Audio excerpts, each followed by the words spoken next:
बिस्मिल्लाहिर्रहमानिर्रहीम। अस्सलाम नाज़रीन, उम्मीद है आप खैरियत से होंगे। हम आपको डिप्रेशन नहीं देना चाहते, लेकिन न्यूज़ साइकिल इसकी इजाज़त नहीं देता।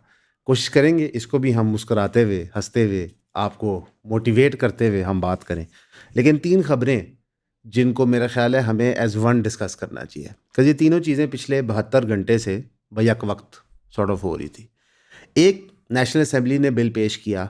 नेशनल असेंबली के लॉ मेकर्स ने ये बड़ा ही इम्पोर्टेंट क्रिटिकल पूरे पाकिस्तान उम्मत के लिए बिल पेश किया कि जो एसेट्स होते हैं लॉ मेकर्स के, उनको कॉन्फिडेंशियल रखना चाहिए। किससे भला? ईसीपी से, लोगों से, क्योंकि ये जो एसेट्स होते हैं इसके ऊपर इनको सिक्योरिटी थ्रेट्स भी हो सकते हैं। कमाल। आप पहले मुल्क लूटें, पैसे कमाएं, आपके एसेट्स के अंदर टैक्स के इश्यूज हों, अवाम को ये पता ना हो, अवाम फैसला ना कर सके कौन करप्ट है कौन नहीं है, कोर्ट्स जो हैं उनको स्पेशल ऑर्डर्स देने पड़ें सीक आउट करने के लिए कि जनाब आपके एसेट्स के हैं as oppose to publicly declared document, ताकि आप इससे बच सकें। रियलिटी ये है कि हमारे सियासतदान हमेशा कोई ना कोई ऐसा हरबा फार्मूला ज़रूर निकालते हैं जिससे उनको फ़ायदा हो। हमारे मुल्क में जब जब एमनेस्टी आई है तो हमारे जो मुतलका लीडरान होते हैं उनके जो हवारी होते हैं कारोबारी, वही उनको समझाते हैं कि आप ये करें।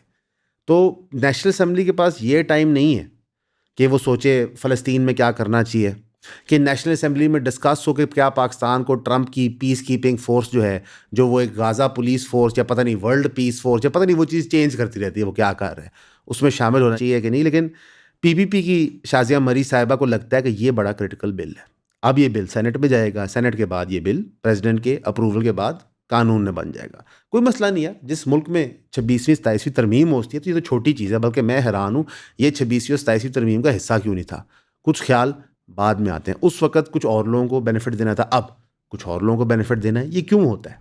ये होता इस तरह है कि जब टॉप जो कंट्रोल में बंदा होता है वो बेनिफिट लेता है, तो फिर अगले टाइम के ऊपर जो उसके नीचे वाले बंदे होते हैं वो भी फिर थोड़ा थोड़ा बेनिफिट लेते हैं। दूसरी खबर क्या है? वो ये है कि ईमान मज़ारी और हादी अली चट्ठा जो दो वकील हैं, वो 72 घंटे या 48 घंटे से पनाह लेके बैठे हुए थे इस्लामाबाद हाई कोर्ट में बार एसोसिएशन के कमरे में। जब उनको गारंटीज़ दी गई, president Islamabad bar association high court को गारंटीज़ दी गई जजों की तरफ से, इदारों की तरफ से कि जनाब इनका अरेस्ट नहीं डाला जाएगा, क्योंकि जो दूसरा मुकदमा है जिनमें इनकी एफआईआर हुई हुई थी, जहाँ पे पुलिस मरी जा रही थी कि हम इनको किसी तरह पकड़ लें, उसके अंदर बताया जा रहा था कि उनकी बेल की एप्लीकेशन की सुनवाई हो सकती है और उन्होंने अप्लाई की हुई, सिर्फ डेट नहीं लग रही।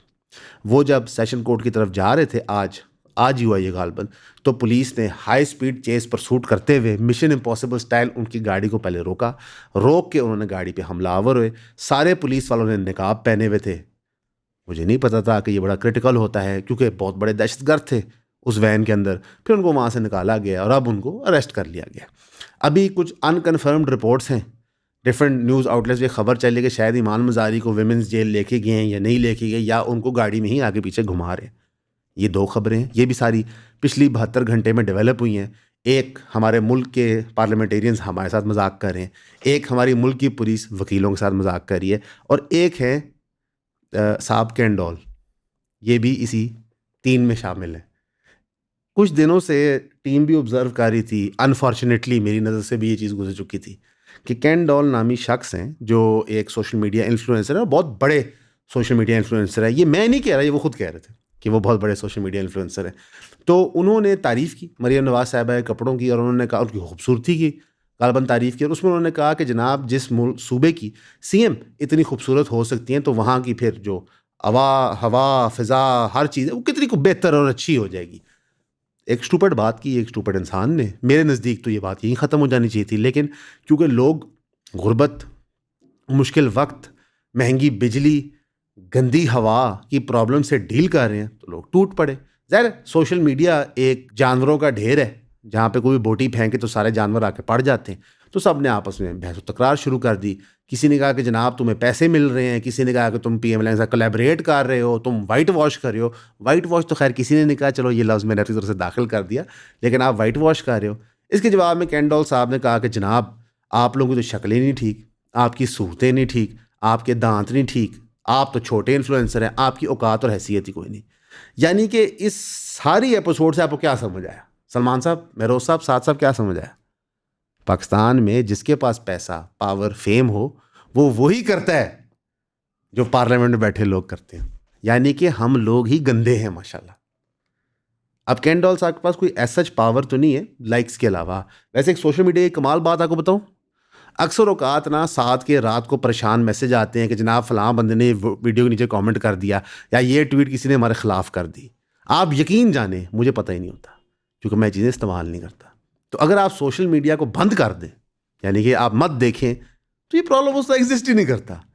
दिक्कत ये है कि लोगों ने अपने पूरी पर्सनैलिटीज़ उसके मुताबिक बनाई हुई है। आपकी जस्टिफिकेशन फॉर बीइंग करेक्ट कितनी है, आपके व्यूज़ कितने, आपके लाइक्स कितने, लॉजिक मैटर नहीं करता।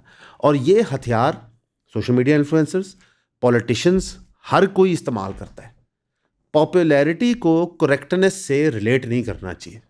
इस कमरे में 4 लोग हैं, 7 सबसे ज़्यादा लेट से पढ़ा लिखा है, 7 ओपिनियन देता है एक चीज़ के बारे में जो करेक्ट है, लेकिन बाकी 3 कहते हैं गलत है, तो 7 का ओपिनियन गलत हो नहीं जाता। बहरहाल ये सारा बैक एंड फोर्थ हुआ। यानी कि हमारे मुल्क में इतनी 2 क्रिटिकल चीज़ें बैक वक्त हो रही है, पर सबसे पॉपुलर न्यूज़ क्या है? कैंडोल।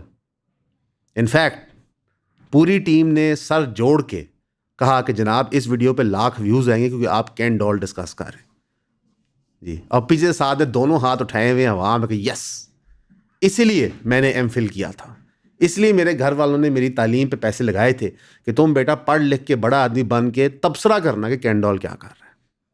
सलमान साहब एक ज़माने में ना सी चोरी होंगे सान, उन सानों को कुत्ता नहीं समझता। लेकिन ये एक अनफॉर्चुनेट रियलिटी है। कैंडोल की वीडियो बनाना, उसका रिएक्शन देना उस तरह, ये बिल्कुल मेरे ख्याल से स्क्रिप्ट से हट के नहीं था। हमारे मुल्क के अंदर एक तासुर ये बिल्ड हो गया है कि चाहे आप एक खातून हैं जो लैंड क्रूज़र चला रही हैं और लोगों को रोंद रही हैं, चाहे आप एक जज के बेटे हैं जो लैंड क्रूज़र चलाते हुए लोगों को रोंद रहे हैं, चाहे आप बड़े इन्फ्लुएंसर होकर छोटे इन्फ्लुएंसर्स को बुरा भला कह रहे हैं, चाहे आप बड़े इन्फ्लुएंसर होकर छोटे इन्फ्लुएंसर्स को मार रहे हैं, चाहे आप पॉलिटिशियन होकर अपने असासे छुपा रहे हैं, या आप पुलिस होकर 2 वकीलों को ऐसे कैप्चर कर रहे हैं जैसे अनाउज़ु बिल्लाह वो कोई बहुत बड़े दहशतगर्द हो। जिसके पास पावर है वो उसको अब्यूज़ कर रहा है। लो जी, ये है 3 खबरों का खुलासा जो हमने आपको अपनी दानिश के मुताबिक एक अच्छे अंदाज में पेश करने की कोशिश की है। और इसी हार्श रियलिटी में गुल प्लाजा वाली ट्रेजिडी कंटिन्यू कर रही है। मज़ीद बिल्डिंग की एक्सप्लोरेशन का काम रोक दिया गया है बिकॉज बिल्डिंग का खतरा ये कि वो कोलैप्स कर जाएगी। इतनी खौफनाक किस्म की वो आग थी। 71 लोगों तक डेथ टोल राइज कर चुका है और 77 लोग मिसिंग हैं। अल्लाह सब्र दे जिन जिन लोगों के साथ ये जुल्म सितम हुआ था। इसके अंदर एक बड़ी अनफॉर्चुनेट चीज़ हुई है। हमारे ही जो पेड ग्रुप है मैट्रिक्स मेंबर, उनके एक कॉलीग और बड़े अच्छे दोस्त उमर नबील साहब, उनकी और उनकी फैमिली जो है वो मिसिंग है इसी गुल प्लाजा केस में रिलेटेड। अल्लाह रहम करे, रहम फरमाए उनके लिए, उनकी फैमिली के लिए जो मिसिंग है। होता क्या है कि जब आप दूर से एक इंसिडेंट को ऑब्जर्व कर रहे होते हैं, दुख होता है, दर्द होता है, लेकिन जब आपकी ही एक फैमिली का मेंबर, क्योंकि सारे जो मैट्रिक्स वाले हैं वो तकरीबन उसी तरह होते हैं हमारे लिए, तो उसके साथ हो तो फिर वो और भी बुरा लगता है। ये वही बात है, जब इंडिया और पाकिस्तान की जंग हो रही थी तो हमारे ही कज़न के मियाँ का जो नेफ्यू था वो शहीद हो गया था, जो छोटे बच्चे इंतखार थे सब। तो ये बहुत अफसोसनाक बात है और ये सब कुछ बाय द वे रिपोर्ट हो रहा है, इस वजह से कुछ छुपा नहीं है। मैं देख रहा था अभी बहुत सारे पॉडकास्टर्स जाके रोहेल असगर साहब के साथ पॉडकास्ट कर रहे हैं और रोहेल असगर साहब बता रहे हैं कि जनाब मरीम नवाज़ क्यों ना अपने बेटे की शादी करे। मेरे ख्याल से हमने मौका रखा था, शादी ज़रूर करनी चाहिए लेकिन इस तरह नहीं करनी चाहिए। होता क्या है कि एक टोन डेफनेस होती है और हमारे यहाँ क्या किया जाता है कि रादर देन अपनी मिस्टेक को करेक्ट करें, करेक्टर शो करें, हम वो नहीं करते। मैं कैंडोल की एक तरह से तारीफ़ करना चाहूँगा। जब उसको बैकलैश पड़ा तो उसने सारी वीडियोस डिलीट की और अनकंडीशनल अपॉलॉजी मांगी। ज़ाहिर है कि इंसान से गलतियां हो जाती हैं, लेकिन अनफॉर्चुनेटली हमारे सियासतदान ये चीज़ सीख नहीं पा रहे और ये एक क्या कह सकते हैं, बहुत ही दुख वाली बात है और बहुत ही तकलीफ़ की चीज़ है हमारे लिए। उसकी वजह यह है कि मैं नहीं कहता कि हम बड़े अच्छे लोग हैं, हम नहीं हैं, हमसे बहुत गलतियाँ होती हैं, मिस्टेक्स होती हैं, ज़िंदगी में गुनाह कमिट होते हैं, लेकिन हमारी कोशिश होती है कि लोग लोगों से प्यार करें, लोग लोगों से अच्छा बर्ताव करें, अच्छा सलूक रखें। अगर आप पूरे मुल्क के अंदर एक हाइपर एक्सट्रीमिज़म देखो तो वो हर सेगमेंट ऑफ सोसाइटी में आ गई है और सबसे ज़्यादा वो एलीट में है। वो किसी को इंसान समझते ही नहीं है और ये चीज़ अब हमें हर फैसेट ऑफ लाइफ में देखने को मिल रही है। क्योंकि जो बात कैंडोल ने की थी वो बेसिकली ये थी, क्योंकि अब मैं एलीट बन गया हूँ तो बढ़ जाओ तुम सारे लोग, बेसिकली। ये अफसोसनाक है। इंसान को कभी नहीं भूलना चाहिए कि कब्र के अंदर ये दौलत शौहरत आपके साथ नहीं जाती, आपके आमाल जाते हैं। तो ये एक ओवरऑल काफ़ी वैसे खौफनाक चीज़ है। मेरे भी छोटे बच्चे हैं, सलमान के भी इंशाल्लाह, महरोज़ भाई और साद के भी होंगे। ये खौफनाक टाइम है ज़िंदा रहने के लिए, और ये दुनिया भर में सच है। अभी हम वो जो ट्रम्प कर रहे हैं इंशाल्लाह उस बात पे भी आते हैं। उससे पहले मैं बताना चाहूँगा कि पंजाब गवर्नमेंट ने master plan for journalist housing society phase 2 approve कर दिया। माशाल्लाह इसके अंदर 3205 मरले के प्लॉट अलॉट होंगे जर्नलिस्ट को, 1400 सहाफ़ी और 635 इंफॉर्मेशन डिपार्टमेंट एम्प्लॉयज़ ने एडवांस डेवलपमेंट चार्जेस जमा करा दिए हैं। मुझे पता ही था पंजाब में 1400 सहाफ़ी हैं। माशाल्लाह ये तो याजूज माजूज ही हैं, इतने ज़्यादा सहाफ़ी हैं। तो कोई हमारे पे पीका ना लगा दे, आपकी मेहरबानी। ये ऐसी हम तफन्नुन में बात कर रहे थे, लेकिन मेरे ख्याल से ये गैर मुनासिब है कि एक सिटिंग गवर्नमेंट इस तरह प्लॉट्स की एलोकेशन करे सहाफ़ियों के लिए। ये एक फेलियर है सिस्टम का कि हम इस चीज़ को नॉर्मल समझते हैं। जजेस की सोसाइटियाँ होती हैं, पुलिस वालों के लिए सोसाइटियाँ बनती हैं, उनमें घपले होते हैं, हमारे सामने होते रहे, हम देखते हैं इस सोसाइटी में क्या होता है। तकरीबन 40 करोड़ रुपया रूडा को पे कर दिया गया है। असल में ये काफ़ी इंटरेस्टिंग है कि ये रूडा के इलाके में हो रहा है। बेसिकली रूडा के एरिया के अंदर कोई और प्रोजेक्ट तो बन नहीं पा रहा, इन्वेस्टमेंट आप अट्रैक्ट नहीं कर पा रहे, तो सरकार ने कहा कि हम खुद ही यहाँ पे कोई ना कोई प्रोजेक्ट करते हैं। बराबर, चलें, हमारा काम है आपको बता देना, बाकी जब आप रात को बैठ के चाय पियेंगे तो आपस में तबसरा खुद ही कर लेना। अब आते हैं जी हमारे दोस्त डोनाल्ड ट्रंप की तरफ। डोनाल्ड ट्रंप एक छोटा बच्चा है जिससे कोई चीज़ बर्दाश्त नहीं की जाती, और वो बिल्कुल तुला हुआ है कि किसी तरह दुनिया उसको माने कि वो बहुत बड़ा आदमी है। मैं मान लेता हूँ बहुत बड़ा आदमी है, आप लोग भी मान लें, ताकि जो ये बर्बरियत कर रहा है वो तो छोड़ दें। जो उन्होंने गाज़ा का एक मास्टर प्लान प्रेजेंट किया, अगर आप वो देखें तो वो मास्टर प्लान लगता है यूएई इंस्पायर्ड है। पूछे क्यों? एक पूरी समंदर की स्ट्रिप है जहाँ पे अशराफिया के टावर, बिल्डिंग्स, प्लाजा, रिजॉर्ट्स बनेंगे, और पीछे येलो खानों के अंदर आपको मिलेंगे वर्कर एरियाज। ये जो यूएई है ना, वो भी यही है कि जो लोग यूएई को बनाते हैं उनको दूर दराज इलाकों में रहाइश दी जाती है और स्लेव लेबर के तौर पे इस्तेमाल किया जाता है। तो ये गाज़ा के लोगों का मुकद्दर है। ये डोनाल्ड ट्रंप के गालबन सन इन लॉ ने प्रेजेंट किया था। अब डोनाल्ड ट्रंप साहब के जो ये बोर्ड ऑफ पीस है, इसमें पाकिस्तान अब ऑफिशियली आ गया है। तो यानी कि अब जब ट्रंप सरकार जो बोंगियाँ शुरुलें मारती है बैठ के कि हम गाज़ा में ये करेंगे, हम गाज़ा में वो करेंगे, तो हमने अपने आप को उस साथ नथी कर लिया है। अब हर दफ़ा ट्रंप वहाँ शुरुली मारेगा तो आपको यहाँ बयान देना पड़ेगा, नहीं नहीं इस बात से हम इख्तलाफ करते हैं, नहीं नहीं इस बात से हम इख्तलाफ करते हैं। यहाँ पे लोकली हमें हमारे पॉलिटिशियंस बताते हैं कि जनाब यरूशलेम बनेगा कैपिटल फ़लस्तीन का। वहाँ पे आप जाके ऐसा मुआहदे पे साइन करके आ जाते हैं, और उस वक्त शहबाज शरीफ भी होते हैं, उसी डेवोस वाली कॉन्फ्रेंस के अंदर फील्ड मार्शल भी होते हैं, और उसी डेवोस कॉन्फ्रेंस में फॉरेन मिनिस्टर भी होते हैं, और वहीं पे बिलावल भुट्टो भी होते हैं, यानी सब होते हैं वहाँ पे। ठीक है, मेरा ये ख्याल है कि हमने ऑफिशियली एक्सेप्ट कर लिया है कि यूएसए की खुशनुदी के लिए हम कुछ भी करना चाहेंगे। अब इसके प्रॉब्लम्स क्या हैं? नंबर 1, ट्रंप एक वॉलेटाइल पर्सनैलिटी है, going into a mid term election जो शायद वो हार जाए। ठीक, तो वर्चुअली उसकी जो पावर और इफेक्टिवनेस है वो क्वाश हो जाएगी। अगर आप शहबाज शरीफ साहब का मौक़िफ़ फ़लस्तीन के बारे में 4 साल पहले पढ़ें, जब ट्रंप ने इनिशियली ये प्लान प्रेजेंट किया था तो उन्होंने बड़े सख्त अल्फाज इस्तेमाल किए थे। उन्होंने कहा था कि जेरूसलम ही कैपिटल होगा फ़लस्तीन का। आज उल्टा करते हुए नज़र आ रहे हैं अपनी गवर्नमेंट या अपनी लेजिटिमेसी को दुनिया में कायम करने के लिए। ये बहुत सारे दानिश्वर हैं माशाल्लाह जिनको सरकारी अवार्ड भी मिलते हैं, जो मुख्तलिफ दलीलें पेश कर रहे हैं कि जनाब ये बड़ा अच्छा स्टेप है, पाकिस्तान ने इंटेग्रल की प्लेयर बन गया एरिया में। खाकती मिट्टी। बार बार ट्रंप ये कह रहा है कि मिडल ईस्टर्न फोर्सेस नहीं जाएंगी फ़लस्तीन के अंदर, मिडल ईस्ट से बाहर की फोर्सेस जाएंगी। अब मार्स से तो आएंगी नहीं। ठीक है, अगर मिडल ईस्ट के बाहर हम देखते हैं तो वाहिद मुस्लिम मुल्क जिसके पास एक एक्चुअल आर्मी है जो तगड़ी है वो पाकिस्तान है। मुझे नहीं लगता इंडोनेशिया फ़ौज भेजेगा, और बांग्लादेशी तो कंडीशन है नहीं अभी, और मेरा नहीं ख्याल पाकिस्तान बर्दाश्त करेगा अगर इंडिया ने वहाँ फ़ौज भेज दी। इंडिया और इसराइल एक ही बात है। तो ये कौन से मिस्ट्री मुल्क हैं हमें आज तक नहीं पता चल रहा। बाकी यहाँ पे मैं दुआ ही कर सकता हूँ कि पाकिस्तान और पाकिस्तान की रियासत ऐसा कोई स्टेप ना ले। जो ट्रंप के अज़ाइम हैं फ़लस्तीन के लिए वो वही अज़ाइम हैं जो बेंजामिन नेतन्याहू के हैं। अगर हम एक काम को रोक नहीं सकते तो कम से कम उसको मुंह से बुरा तो कह सकते हैं।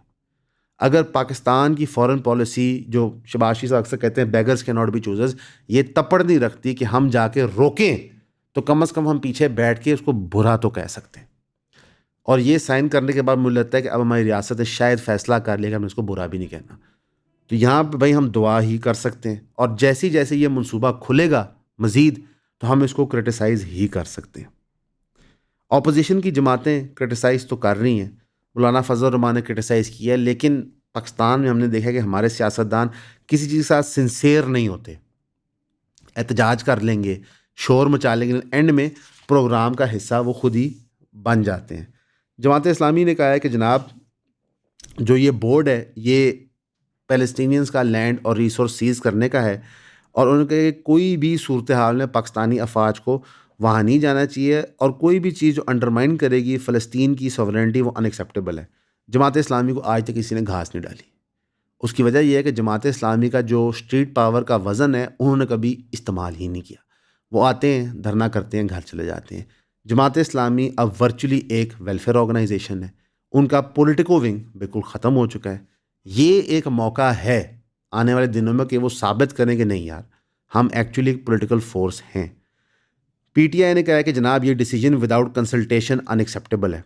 उन्होंने कहा जी हमें टर्म्स एंड कंडीशंस बताई जाएं इस बोर्ड की ज्वाइनिंग की। असद कैसा सेट पीटीआई अपने आप को डिसीजन से बिल्कुल दूर करता है, लेकिन मैं आपको आज पीटीआई की एक रियलिटी बता देता हूँ। जो मर्जी आपको सारे पंडित कहते रहे, अगर हाइब्रिड निज़ाम इनके फेवर में होता तो ये आपको दलील पेश करते। ठीक है, क्योंकि हम तो टू स्टेट सोल्यूशन को ही नहीं मानते, ये लोग टू स्टेट सोल्यूशन को एक्सेप्ट कर चुके हैं। अब एक से फ्रूई बहस है कि जी लकीर यहाँ होगी या लकीर वहाँ होगी। मौके के ऊपर इसराइल अमेरिका हर चीज़ पे काबज़ है। ट्रंप का और इसराइल का सबसे पहला डिमांड किसी भी चीज़ का क्या है? हमास को डीमिलिटराइज करें। कौन करेगा? Who will do it? यही वो सवाल है, इसका जवाब कोई देना नहीं चाह रहा। आपने बिल्कुल डिप्रेस नहीं होना, खबरें बिल्कुल डिप्रेसिंग नहीं हैं। क्रिटिकल इश्यूज उम्मत के वो हैं जिनकी कैंडोल बात कर रहा है, जिनकी रजब भट्ट और डकी भाई बात करते हैं। बाकी जो इश्यूज़ हैं वो इम्पोर्टेंट नहीं हैं। आप मुस्कुराते रहें, हंसते रहें, हम और कर भी क्या सकते हैं? आप कर सकते हैं। ये आपका जो नाइलिज्म है इसको मैं तोड़ के रहूँगा। आपके पास आवाज़ है, आप मुअज़्ज़ब अल्फाज में मुश्तरका तौर पे एहतजाज कर सकते हैं। ट्विटर पे सिर्फ पेड ट्रेंड नहीं चलते, अगर आपका ज़मीर बोलता है तो वो भी इकट्ठे होके ट्रेंड बनता है। चाहे वो वादी तीरा के लोगों के लिए आवाज़ उठाना हो, मिसिंग पर्सनस के लिए आवाज़ उठाना हो, पाकिस्तान के माइनॉरिटीज़ के लिए आवाज़ उठाना हो, फ़लस्तीन के लिए आवाज़ उठाना हो, सूडान के लोगों के लिए आवाज़ उठाना हो, चाहे वो ईमान मज़ारी हादिल चट्ठा के लिए आवाज़ उठाना हो, चाहे वो मुल्क में कोई भी पॉलिटिकल डिसिडेंट या पॉलिटिकल डिसएग्रीमेंट पे जो वायलेंस है उसके खिलाफ आवाज़ उठाना हो, तो आपकी आवाज़ इतनी तगड़ी है कि उसको रेगुलेट करने के लिए रियासत और इंटरनेशनल रियासतें हर चीज़ कर रही होती हैं। So you are the change. अपनी पावर फील करें। आपको लगता है कि जो बातें हम आए करते हैं इसका इम्पैक्ट असर नहीं होता? होता है। आहिस्ता आहिस्ता आहिस्ता पानी पत्थर को भी तोड़ के निकल जाता है। तो जिस तरह ब्रूस ली ने कहा था, be like water my friend. हमारे लिए दुआ कीजिएगा, हम आपके लिए भी करेंगे। हमेशा की तरह आपका सुनने का शुक्रिया।